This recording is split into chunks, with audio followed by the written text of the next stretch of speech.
You watch Justin Hill's bike. His bike looked awesome. You were wondering why, like, damn, why is anybody struggling on this Dragon's back? Chisholm's bike, why is anybody struggling on that? When you look at theirs, it's because their bike is set up a little softer than those guys. Well, you can tell me, like, look, race like it's Biden or Trump on the gate. It don't matter. Like, I mean, I don't care who's on there. Like, you tell me whatever you want. My mind's already thinking, like, whatever. So, Veggie March for everyone. Congratulations, Hunter. For reals, kid. Stoked on that. Glad to get it. Now, you're going to have to go support your brother, and then y'all going to battle a lot. I want to see fire. I want to see brother. I want to see your brother knock you down like my brother knocked me down in...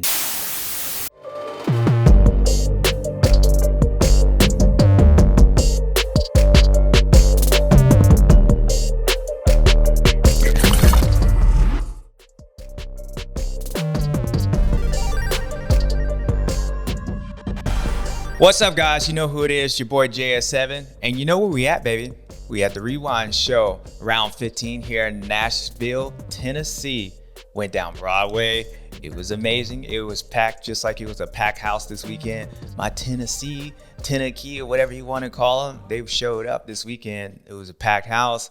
Fans were rowdy, and they saw a lot of action. A lot of people, they were biting, getting bitten. People were slamming, stuffing, a lot of crazy things in there. So you know what we got to do. We're going to get into it. Round 15, Nashville. Let's do it.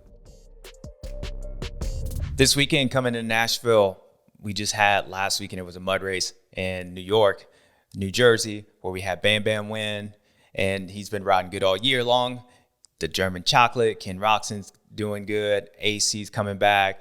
And so you had to think that there was a lot of people that was possibly going to get up in the championship with 3 rounds left. Would Chase be able to win out? Would Cooper win out? Will Eli keep doing what he's doing like he did last weekend? Just every time they get close, they just kind of daddy ends that.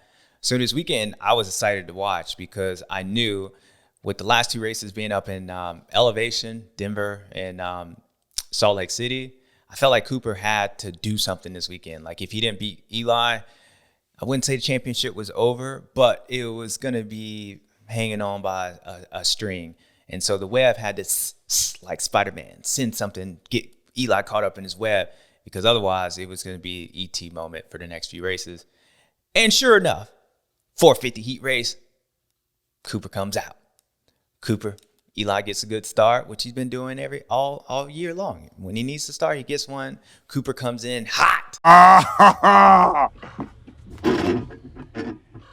Oh, that's hot. That's hot. On there. Not like a dirty one, but, you know, I mean, I knew it was coming. As soon as I saw them 2-1-2, I knew you had to do it. And I felt like some people were like, dang, was that overly aggressive for practice? I mean, for a heat race? No, if you were there all day, which I was, because your boy was on the tube, and we were there early because it was a day race, Webb didn't have a good practice. Like, he didn't have a good day. He was really struggling. Bike didn't look good. He didn't look comfortable on the bike. He was over jumping stuff. So all the things that we pointed out at Phoenix, you know, that suspension front end bouncing up high in those rhythm sections, he was having that. So you could tell he was yelling at his mechanic.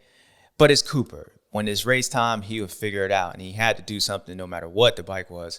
So when they came out 1-2 on the start, and I saw Eli going down there, and I saw Cooper on the inside, like I saw it coming. It was like slow-mo. I'm like, here it comes.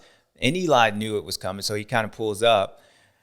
Well, it all transpired right there because he makes that aggressive pass. Then he's thinking that he's going to get passed back by Eli. Eli's going to run it in. Knew Eli was maybe going to run it in, but he wasn't going to touch him. And then Cooper's like, in there, front end runs over the berm, and then he goes down. No big deal, right? And then AC comes, and it was no fault of AC. None. He couldn't do anything. In fact, even if he did something, as much as like things like that happen to AC, you'd be like, well, hell, just do it. Just do it. Kind of like when Chase came by Plessinger. He's like, damn, that's what that feels like. And you're like, eventually, he's good for him. Somebody needed to crash out front. Like, just get to do something. Well, AC ends up hitting him, and it was a bad hit. It was a bad hit. He got caught in Cooper's, hit back of Cooper's back, and then I think he had like whiplash. It looked like he maybe got concussed or whatnot.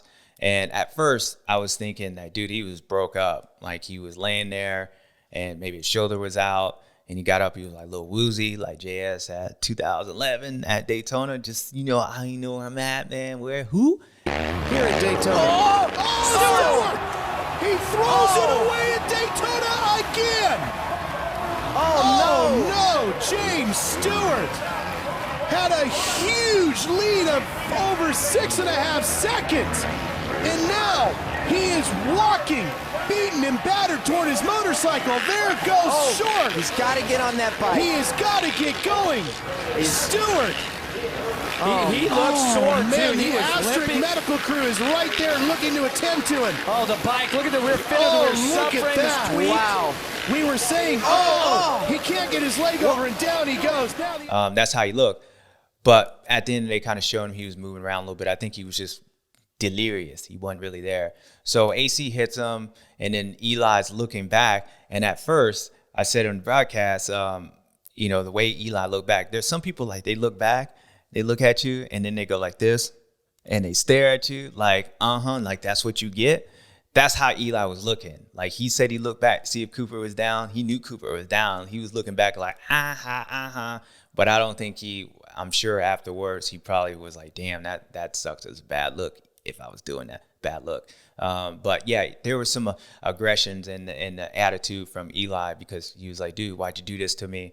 But back to my point, Cooper had to do something. And so for the people saying that it was aggressive for heat race, dude, it don't matter. Like he needed to start rattling Eli at the jump.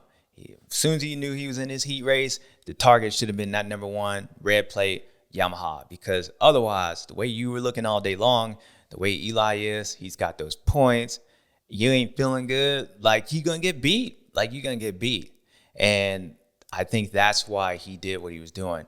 I don't think Cooper was going in there intentionally to knock Eli down. He wanted to go in there and say, look, off day, but I'm going to race you. So next time we get to the main event, I want you thinking about me. So that's what that pass was. It just, unfortunately for him, he goes down, AC gets him, and then that was it. Championship's done for Cooper.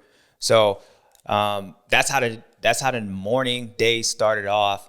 And then from that point, it was all on Eli. It was what Eli was going to think. So let's get into that part too. So now we lining up on the gate. Eli knows Cooper's out. He didn't show up for the LCQ. It's on him now. Now, would he change into like, look, go into this conservative mode? Like, would he ride differently? And I know from personal experience, like when a guy's out, it is hard. It is hard to ride because you got to think, this dude knew like that was his competition. All week long, at some point, he's doing his motos. He's thinking about Cooper, like how to make sure he beats Cooper this weekend. His whole thing, team building a bike, making every change on that motorcycle is to make sure they beat that number two. So going to the gate all day long, and you're like, all right, Cooper comes in there. And then now all year long, your competition, that main guy that you've been focusing on is out. And it changes you. It did it for me when Ricky went down in 2006 at Glen Helen in between motos. Like I was racing him, had no thoughts of anybody else besides trying to beat Ricky Carmichael. Ricky gets hurt that first moto. I'm out front. I win it. The second moto, dude, I showed up, and it was hard for me to like even go out there and ride because I was so focused on beating that cat. Now I got to change the thoughts. Now I'm racing against like Tim Ferry. Nothing wrong with those guys, but it was just different levels. An hour before, I wasn't even thinking about him. Now you start doing that. Was Eli going to do that? And you heard on broadcast, they asked his team manager, they were saying, look, race like you're going to have Cooper Webb on the gate. Race like that. All right, cool. You can tell me whatever. Or you can tell me, like, look, race like it's Biden or Trump on the gate. It don't matter. Like, I mean, I don't care who's on there. Like, you tell me whatever you want. My mind's already thinking, like, whatever. So you're wondering how he was going to react to that. And what'd he do? The same reason I said he can go out and get 8th place and nothing was going to change. Same reason he go from 8th to 1st and be like, I don't know, dude, whatever. Same reason he got 5th last weekend and then he gets 2nd the next weekend and it's the same person talking. He goes out and holds shots. And he goes like, it was the best 2 laps he had all year. It was dominant. He went like beast mode without like going beast mode. And it really, like when we started questioning Eli, like every time we said, damn, like what is he going to do this? He goes out and wins. on there. Like nothing's changing. And stop yawning, Cole. You're making me yawn. Like nothing changes. And then this weekend, we're like, oh, what is he going to do? Dude goes out, whole shots, gone. First lap, gone. That gives you an answer right there. And then what he does, he's like, all right, just ride. Had a little moment in the whoops. Like, had a little moment. He's like, all right, whatever. I'm going to chill. And Chase Sexton comes up. Chase Sexton passes. Like, whatever. Dude doesn't change. And you notice, like, he was still kind of just right there with Chase. Like, he was just kind of riding. He went out and did exactly what he needed to do. He went out and did exactly what he needed to do. I'm going to say it again, people. He went out and did exactly what he needed to do. And he did it. And I just think, like, that's why nothing gets to him. That's why you can't mess with him. That's why you just, like, look, I'm going to explain this. Let me try to figure it out real quick. Hold up. All right, let me try to explain this, people. The best way I can explain Eli and how he is this year is like a second marriage. Follow me for a minute. What? Bro, what are you talking about, man? All right, first one, you're like, oh, she's pretty, right? She's pretty. I'm looking for these. I'm looking for that. I'm looking for that. I want all that stuff. Then the second one comes, you're like, you know what? Damn all that. I just want somebody I can deal with. I just want to deal with it, right? I don't care. Like, I want to hang out. I want to laugh. I want to do this and all that. And I'm just speaking from, like, look, it is what it is. So I would say Eli, when he's riding, he's out there racing like second marriage. He ain't worried about first place. He ain't worried about prettiest on there. He's out there. You take a fifth, right?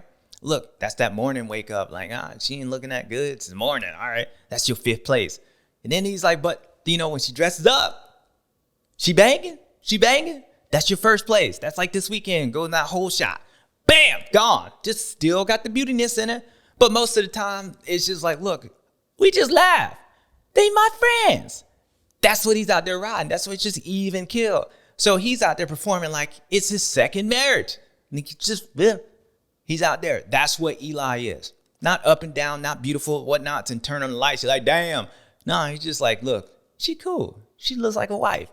I'm just having fun. Every time I see him, they just hanging out at the pool. So I don't know, people. I don't know why I said that, but sometimes I try to bring knowledge and try to let you understand in a way maybe some of y'all understands that, like, hey, you know what? He's a second marriage out there. That's why that guy just looks like he's just happy. He ain't worried about it no more. And second marriage, daddy, all that. Not saying, yeah, look, that's what it is. Dude's just riding good, and he's just happy. And so with Eli, he went out there, he let Chase go. Chase was doing all this stuff. And by the way, before you say it, like, did Chase do something different? Nope. Eli was the fastest person this weekend. He looked good in practice. He looked good. He looked like the same today that he did last weekend, that he did when he got fifth place. He looked like all that. Even when he went beast mode on those people, he didn't even go like real beast mode. He was still the same girl. So Eli did exactly what he did. So I think he allowed Chase, because he got a little huckabuck in the whoops. Chase came up, which is good on Chase. He's exercising his own demons, and we'll talk about him in a second. I think that whole race, that whole day was dictated exactly the way Eli wanted it to go. He's like, I'm going to make up points on Cooper. He didn't think he was making it up that way, and I'm just going to go out here and do it. And he did it. So shout out to him. Look, he's got 18 points, 2 races. Anything goes. Well, we just saw what happened with Cooper. Like, there was not really anything that he did wrong. He fell over and then got knocked out by AC. That can happen to anyone. So 2 races. But if everything stays the same, if the guy doesn't, anything happen to him, he's going to be your 2023 champion. And deservedly, he's going to be your champion. But that's why we go racing. Now, Chase Sexton. Let's talk about you. Now, with Cooper being out, what does that do for Chase? Does that make him say, all right, now I got a glimmer of hope? Like, you know, the whole thing for me was when I was considering with Chase and possibly winning championship, you had 2 guys with Eli and Cooper that he had to get past. 2 guys that rarely make mistakes to the point to where even if you got one, the other one, both of them making mistakes with 3 races left, it'd be a long shot. So with Cooper going down, Chase winning a race before, Chase possibly could have won last weekend's race, but he ended up running into Bam Bam, or Bam Bam ran into him, or he was looking down at the ant that wasn't there and he didn't see it, whatever it was. He rode good last weekend, but he got 4th place. He could have won that one. And then coming in this weekend, he wins this one. So with a guy having the speed, and we always talked about with Chase Sexton, like he's the one guy that I feel like could go out and like win all of them. Like it's never been about like speed. It's just about him like being able to, you know, exercise those demons and stuff. So coming in this weekend, Chase being able to do that, one, and having both those guys like something happen to them, it was a long shot. Cooper being out, okay, does that change his thoughts? Does that change his mindset coming in the race? I don't know. I don't know personally. I think Chase is doing what he should do actually at this point. I think he's more focused on him, trying to just win races, trying to just exercise what he needs to exercise. Because even this weekend on the podium, he talked about like he's just happy to be able to get through this weekend's race. Man, that was a tough track, but I felt super smooth, really locked in, and I feel like I'm making big strides. So this one means a lot, and any win means a lot in this class. So stoked on today, and got to keep it rolling. Last weekend, I mean, we didn't hear from him, but it sounded like the same thing. The weekend before, he was just happy to get through the race, win the race. It's proven it himself. I think that's where he's still at. If he starts to like now say, hey, I got a chance to do this, then the same reason why I feel like he's going to have to do those things many a times, like he has to continue having weekends like this many a times, is because like now you throw that pressure back on, like, hey, look, I can actually get this championship done if I go out here and win these races. Well, that's a whole different level. There's different levels to this stuff. And I feel like, I don't know if he wants that. He's ready for it. Maybe he is ready for it, or if he's thinking that way. I don't know that. I didn't see that this weekend, that he was racing thinking that like I'm racing for the title, that if I beat Eli, I'm going to win this title. Because I think if he was racing like that, he would have raced way more aggressive to Eli. He would have been more running it into Eli. Because just beating Eli and Eli getting second, and with the field being kind of the way it is, and Jason having some issues, Adam, though he's got speed, he's still having some issues. Cooper's being out now, and you got Justin Hill running third, which he rode good, by the way, and Bam Bam being out. Although he didn't know all those circumstances besides Cooper being out at that point, you would just think, like, I can't just beat this guy. I got to make up I got to make up some points. He was 21 points down going into that race. So 3 points ain't going to do him nothing. I just feel like if his mindset was like, I'm racing for this title, I think he would have raced like Cooper did, in a sense. Like, it would have just been more attitude. Like, he wouldn't have just passed him. And that's what I see. And personally, I think that's the way he should race, because just go out and win race, right? Go out and win race. If you get close to that circumstance where you're like, hey, look, I might have to do a little thing, maybe knock grandma down for a W, then hell, do that. Like, do that. But until you start like winning races, you got to take care of that part first. And I don't think that it wasn't like you were faster than Eli this weekend. You know, Eli had a little hucklebuck and whoops, and then he came back to you.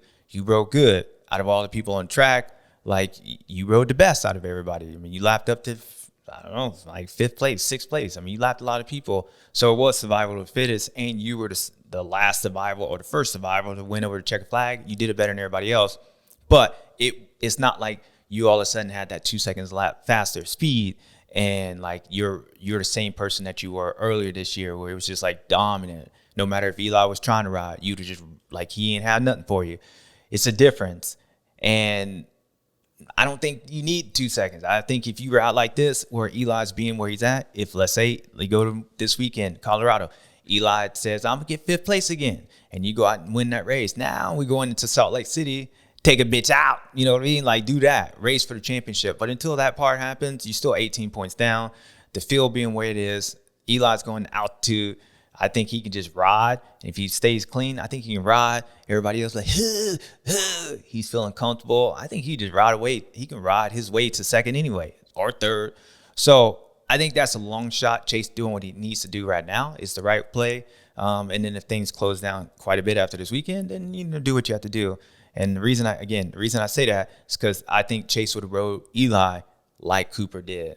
Not dirty, but you just have more attitude towards that to make Eli start thinking that this dude might take me out. I don't think Eli was thinking about that. And so I think Chase's mindset is just going out, winning some races, and then get into this outdoor season and hopefully dominate. Hopefully, basically end last year on a better note, one step higher on the championship. I think that's where he's at. And so we'll see. We'll see this weekend at Denver. Miller out there, he was caught in the heart between two guys. He didn't understand that they was there. But here's Chase Sexton, and there you go. Now Eli's going to let up right here, let Chase go. That's right. And he's doing the right thing. This is championship mode for Eli Tomac. So there's about 9:30 in the main event, actually where Chase makes the pass at. They go over the finish line. You see Eli jumps it. He looks back. Now, the reason I say Eli you kind of have a feel of what your competition doing in the mindset. You kind of know what people are thinking even before you show up on the gate. If you look how he jumped that finish line and goes down, he kind of rolls up. He looks back, Chase checking him.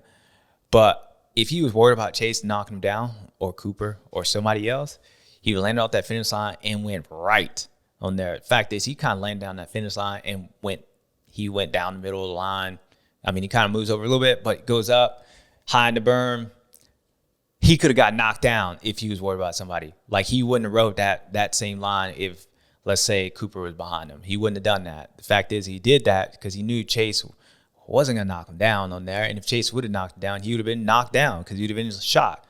That's what I mean why I feel like Eli kind of knows where Chase's mindset is and why I see Chase ain't really thinking about the championship all the way full invested where I got to knock this dude down to win is because of that. Eli would have sensed it and Chase would have ran in hot on him. He makes the pass, Eli goes by whatever, and then that was in the race. So just want to say that. This weekend, we had a lot of crashes. Oh, and Cooper Webb goes down, and he comes up short. Anderson goes over the bar. This is key, and right now Hunter Lawrence is counting. Oh, he just nose picks it into that single. I would say Cooper's crash wasn't really the track, even though he did crash on the track, even though the track was the reason why he crashed. I mean, went away, crashed. But I wouldn't say that was like the Barsha one or when Anderson cross ruts, jumps off the track. Those things are caused by the track. Track being hard, slippery. And I will say this, the way this track was set up, it was almost set up like last weekend where the start was the most important part. And the reason I say that is because it was slippery and there was only a certain speed you can ride this track. And just like the 250 class, Joe Shimoda, I thought, was the fastest person on the track. Joe Shimoda was actually the fastest person on the track, but he never really caught Hunter. He could never catch him. Well, how can somebody be faster, even in lap times, but never really catch that person? Well, Joe was the fastest person, but every time he tried to go in faster to close that gap, whether that was right after the finish line, if he got one lap there, if you make a mistake, lose that time, and then he'll get a full lap in there, be quicker than Hunter, but he'll make a mistake afterwards because you can override it real easy.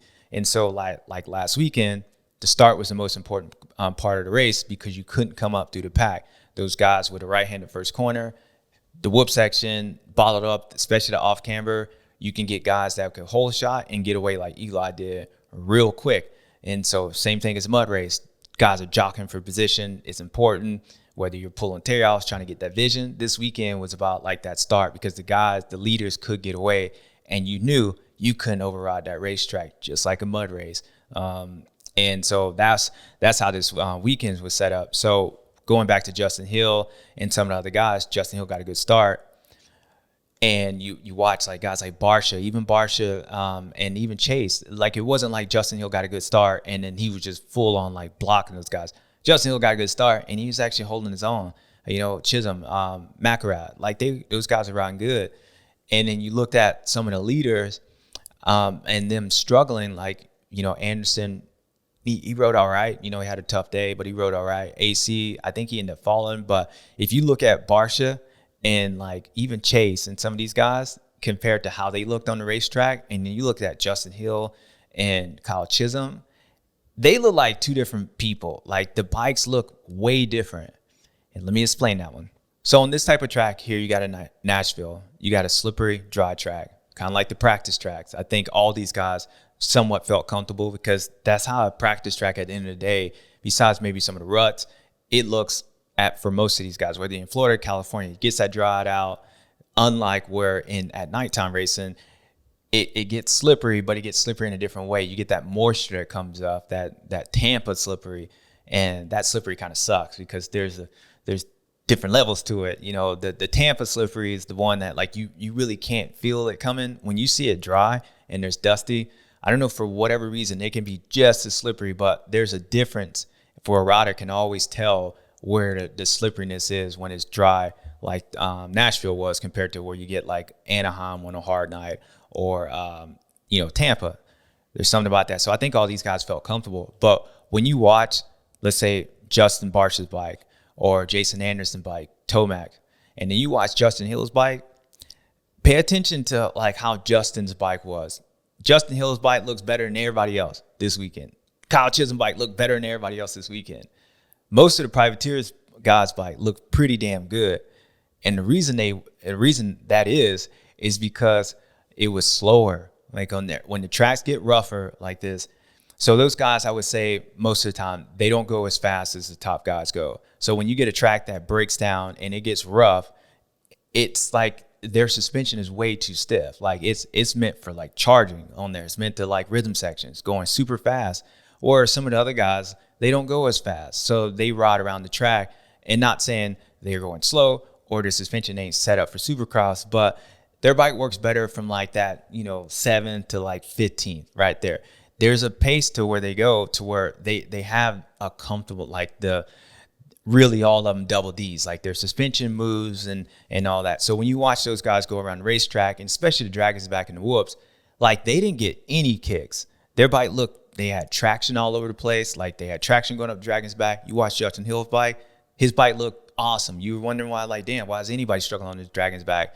Chisholm's bike, why is anybody struggling on that? When you look at theirs, it's because their bike is set up a little softer than those guys. So, and they don't get as much feedback in the corners. The whoops wasn't that big. They were just real choppy. So that whole racetrack, their bikes actually came into fruition where it was actually set up for that type of racetrack because you couldn't override it. And so if you can't override something, it's like outdoors. Like if you can get away with, outdoor suspension on a Supercross track, all these guys would do that because it's way more comfortable to ride. Like you don't have to have this in the hands where they didn't have that. So the traction was better. The whoops were better. So they can just ride a pace all day long, where the top guys like Barcia, if he didn't hit that Dragon's back, his bike is so stiff because he's used to going so fast, they lose traction because it's not moving on the initial and they just spin up, and that's what happened to Justin Barcia. So I believe the reason why you had a lot of privateers up in the beginning part, like up in the top 10, was not necessarily because everybody was depleted, because really Cooper was hurt and Barcia was in there, but those guys were still up there. There was only one person really missing from that field, but those privateer guys, they were all up there. And that's because their bike was set up. And as that race kept going on, those guys kept doing the same thing. It was a lot easier for them. And you had Barcia go down and things set up. And so I feel like the reason that is because that pace was brought down. Just like a mud race. You can get a privateer that wins a mud race, or you can get a privateer that holds shots a track like Phoenix. Maybe their bike's not as fast. It's traction. And so that's how those privateer guys' bikes are set up, and that's why they rode good.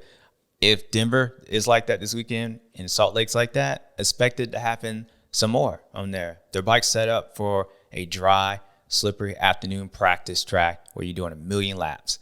That's how it was, and that's when pay attention to the top guy's bike and then pay attention to those guys' bike, and there's your difference, and that's why they run in top fives. I feel like with Ken Roczen, the tracks he's riding better. The team's getting more comfortable, but also I think the tracks the last few weekends have been like rougher.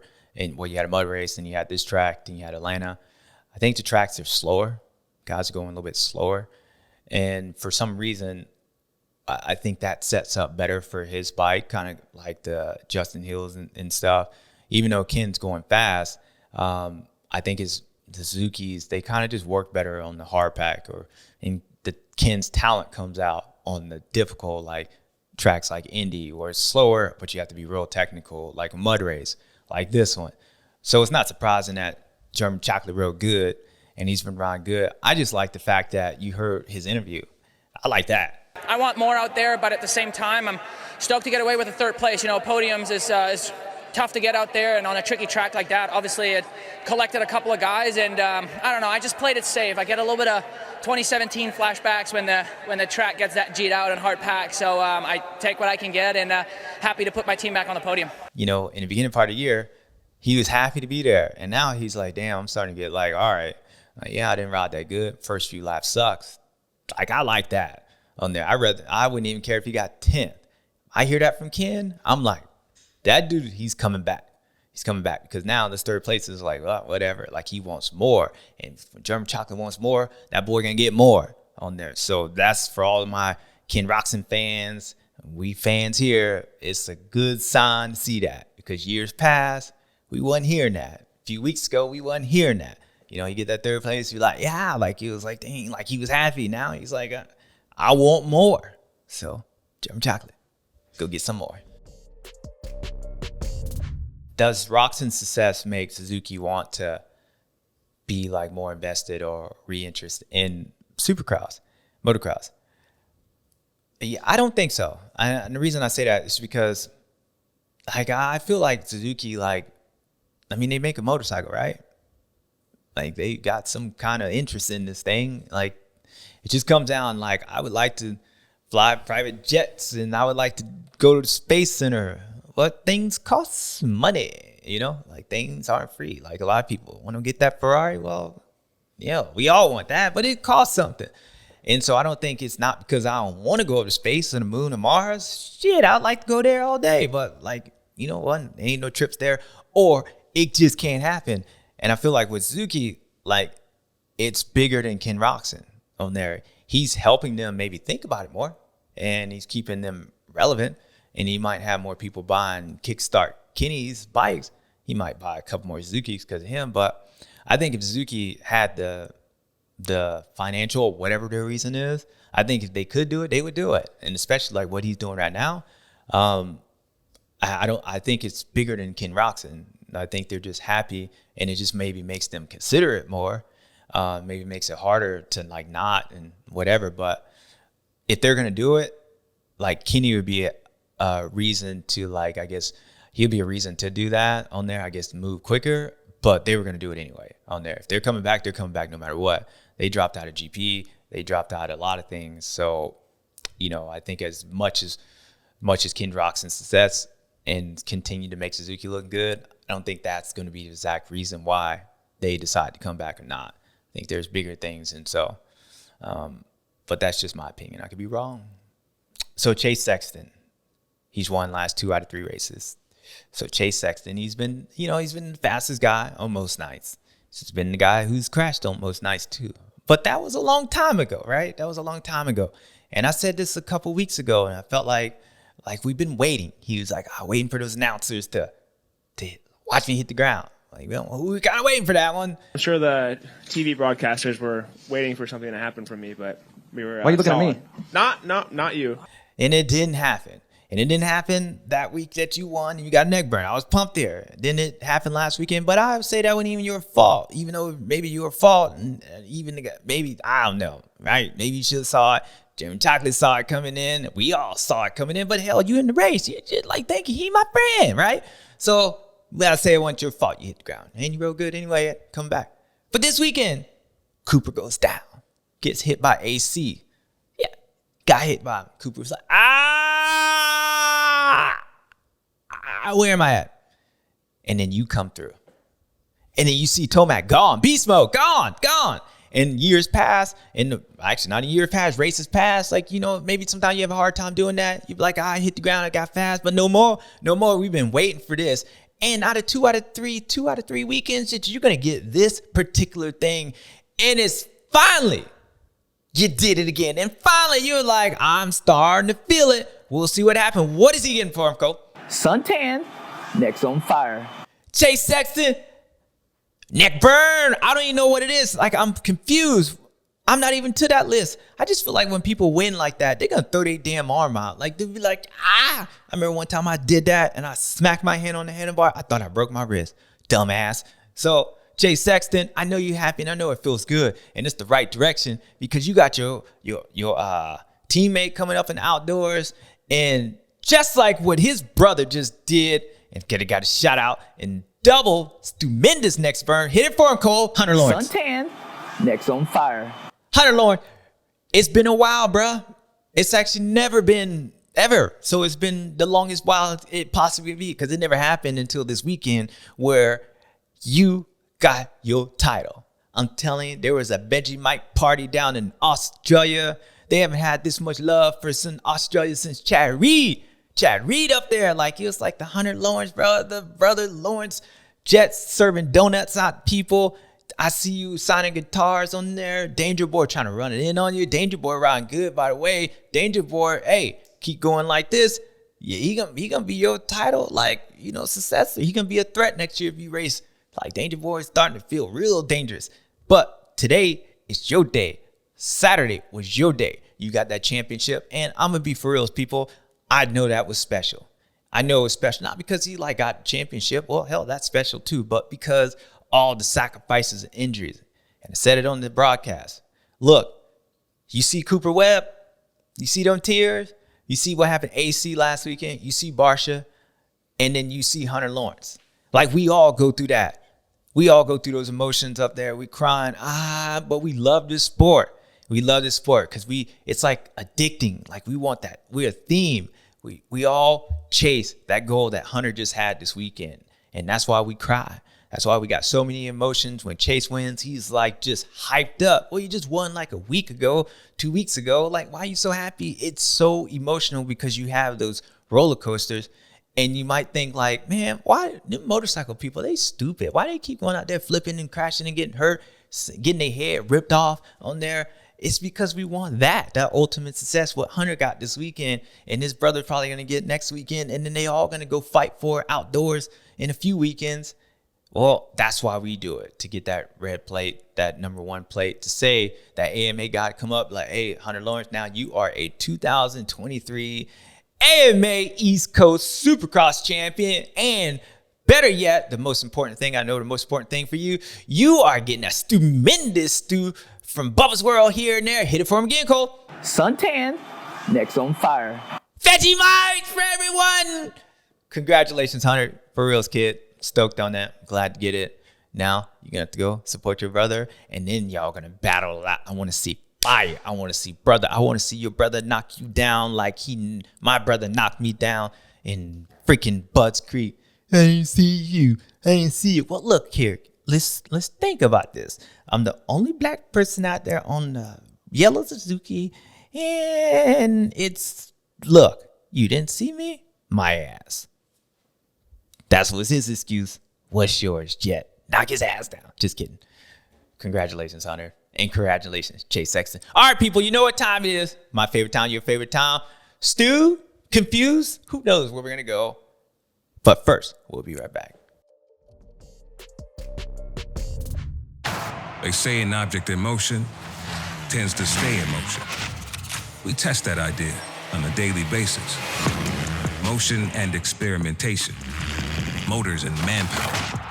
We continue to evolve and thrive. So whether you climb or cross over, find your own line or pin it wide open, as long as you're moving in a way that gives you what you need, we'll be here for you. What's up, guys? You know who it is, your boy JS7. I want to welcome AG1 Nutrition as my second sponsor. Now, listen. The secret's been like, y'all been wondering how I got a little good looking, my skin glowing, got a little skinnier. Well, this is why. AG1 is a nutritional drink, and I ain't kidding with y'all. I do this every morning. That's why I feel good. That's why you hear me on here, come in here like just on my toes. So I'm proud to have them as a sponsor. It's easy to take in the morning right before I go this, or take right before we do the show. Also, they got a lot of vitamin Ds. They got some other vitamins and supplements. But now that I'm back in the spotlight, traveling to the races, I started taking athletic greens to help energy. You know, when I stopped racing, a lot of things stopped. I blew up, energy levels down, my skin wasn't looking good. Gotta have good looking skin with this smile. So I started taking this stuff, and it's really helped me a lot. My mood swings, my gut, everything. So if you want an easy solution to your supplement routine, Athletic Greens is giving you a free 1-year supply of vitamin D and 5 free travel packs with your first purchase. Make sure you go to athleticgreens.com/BubbasWorld. Did you hear me? athleticgreens.com/BubbasWorld to get yours. And then you can look as good as me. Or you can look like Cooper Webb on the 52s JS 2020. Not a good look. Check it out, people.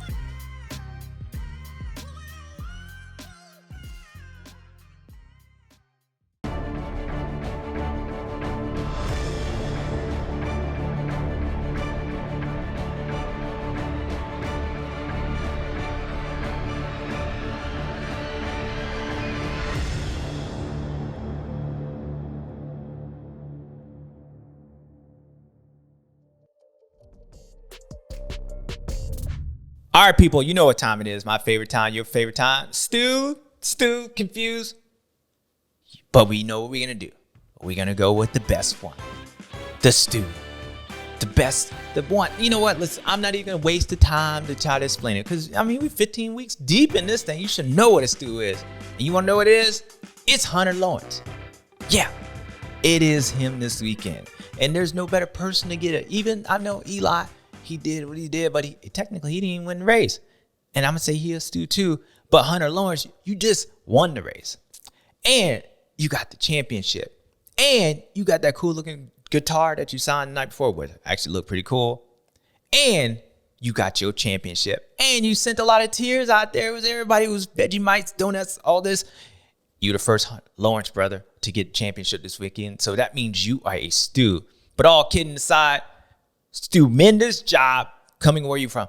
And it was weird to think about your history because how dominant you've been the last, 6 months, year, even at the end of outdoors and the way you rode a Supercross. It's hard to fathom that 2 years ago, they kept saying that they didn't even think you ride Supercross. I find that really hard to believe. I feel like if you couldn't ride Supercross, that means you couldn't ride, period.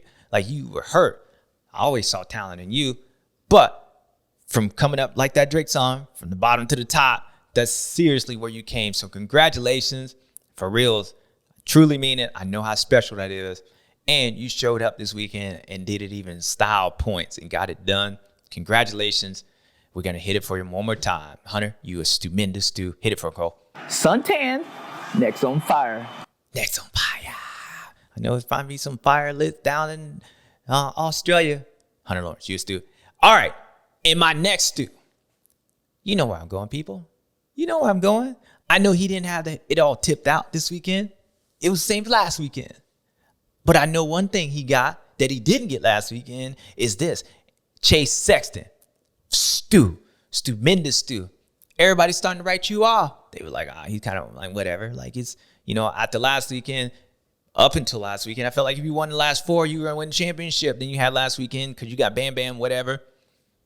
Things didn't happen. You got 4th place. Eli gets 2nd. You lose points, 21 points down. But then you come this weekend and you get a victory in a different way, too. I think it's the first victory that you had that you wasn't even the fastest guy on the track on there, but you crossed the checker flag, the fastest person, the quickest person, and that's all that matters. You kind of won like ET wins. Just look, I'm just get it done. So Chase Sexton, last 2 weekends ago, that don't even make no sense. 2 weekends ago, you were a Stu. Last weekend, you was no Stu. And this weekend, you were a Stu. You're going the right direction, kid. Chase Sexton, congratulations. Stupendous job. And I'm going to go another one. Eli Tomac, I'm going to give you a Stu. Because when the time came for you to do something different, and everybody else is he going to be different? And then it maybe thought you should be different. You were no different. And that sounds like a Stu. You just look, you're going to crash no matter what anybody says. You're going to do whatever you're going to do. You're going to get 5th place. You're going to get 8th place. You're going to win. That's what you're going to do. Hey, look, you a Stu. And then I'm going to give another one. Cooper Webb, keep your head up, son. You didn't have the best of the best. You wasn't the fastest. You didn't win the most races. But after last year, you fell over like a wet noodle so many times and you were just back there. I'm going to give you a Stu because you kept this fight tough. And I actually think you got to give that kid a lot of props because he didn't have the speed.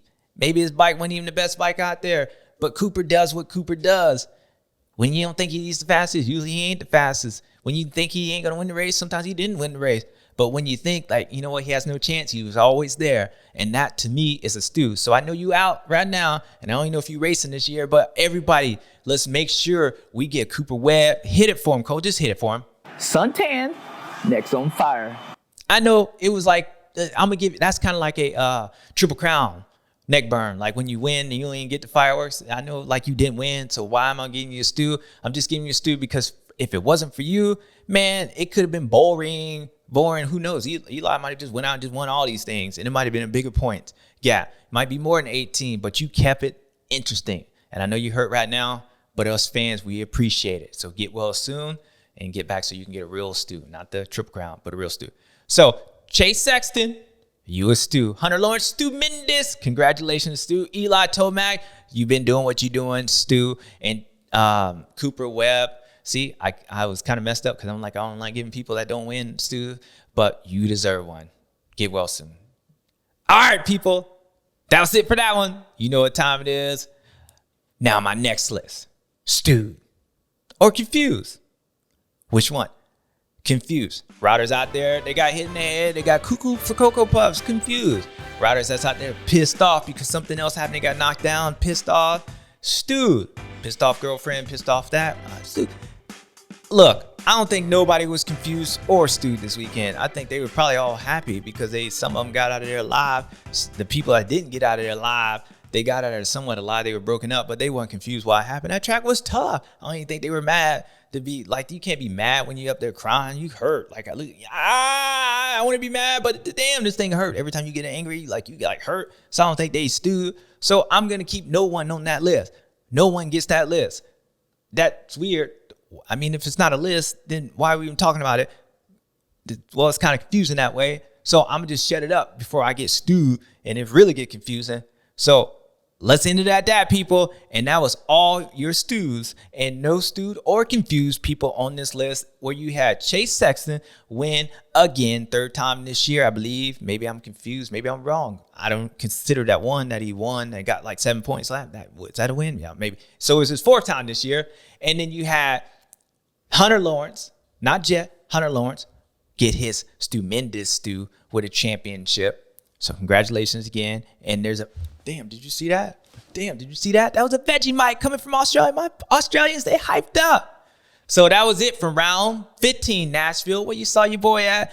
And I'm going to say you won't see me there this weekend. I'm tired. No, not really. I just didn't get invited. I don't know why. But I'll be at Salt Lake with the final round. So where we got the East-West shootout and maybe a big 450 championship goes down. Who knows? But we'll see after this weekend. That's it from this weekend, Nashville. Damn, there were some pretty looking people up in Broadway. Y'all Nashville, y'all some pretty people. I ain't gonna lie. Y'all some pretty people. It was shout out. Y'all was full stands. It was good to see. It's the first time in Nashville for me. And y'all represented. Have fun. I'll see you guys hopefully next year. But I'll see you when I see you. Until then, damn, there's some pretty people in Nashville.